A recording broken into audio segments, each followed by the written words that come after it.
Now that we have a good handle on the panic method and the one mean Z interval, I want to take a closer look at the confidence level, that 90, 95, 99% that's stated in those problems. So I want to start with a real life example. So suppose I need car repairs. I go to the mechanic and he gives me an estimate for the work. He says on average, it should cost between $500 and $700. Most of the time when I go to the mechanic for repairs, he is correct in his estimate. That cost really is somewhere between $500 and $700. Occasionally I'll luck out and he's able to get the part for a cheaper price, and so maybe I only paid $430. Or sometimes it turns out way worse than expected and it cost $1,500.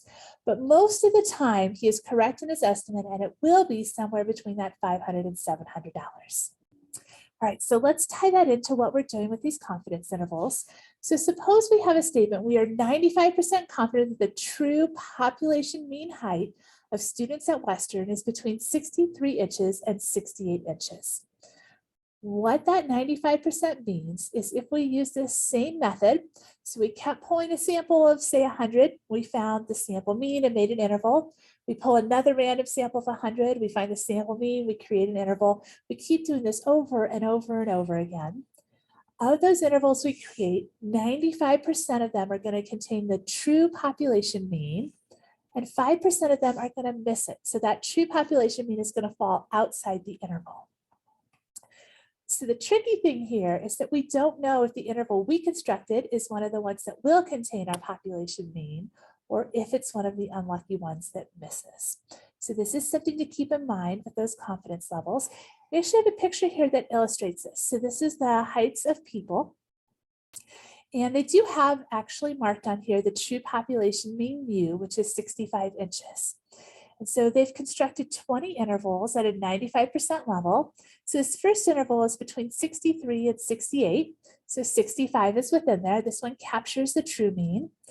This next one looks like it's 62 to 67. So it also captures 65, that true mean. And as we look through these, 19 of them have the true mean in there.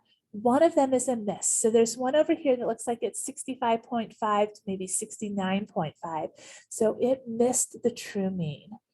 So 1 out of 20 isn't very bad at all. And the way that you would figure out how many of those intervals are going to capture that is you would take that percentage. So 95%, we'd write it as 0.95 and multiply that by the number of intervals you're constructing. So here I would take 0.95 and multiply by 20.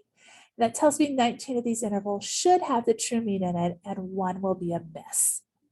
All right, so I have some for you to practice. So first, based on a sample, doing 100 intervals, and then repeating the process 500 times to create 500 intervals. And at the 90, 95, and 99% levels, how many are going to be a capture, and how many are going to be a miss? So go ahead and pause the video and give these a try.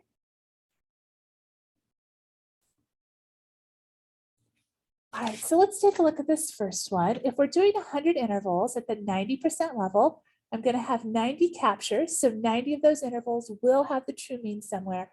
10 are going to be a miss.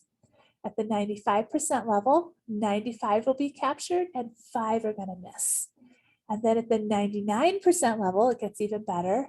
99% of the intervals will capture the true mean somewhere within them, and only one of them is going to be a miss. Now, it might sound like we should just use a 99% confidence interval all the time since we get so few misses.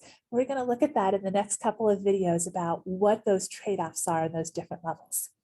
All right, so based on a sample of 500 intervals, at the 90% level, we get 450 that'll capture the true mean and 50 that'll miss.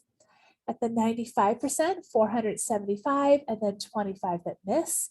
And at the 99% confidence level, 495 of those 500 intervals will capture the true mean, and 5 of them will be a miss.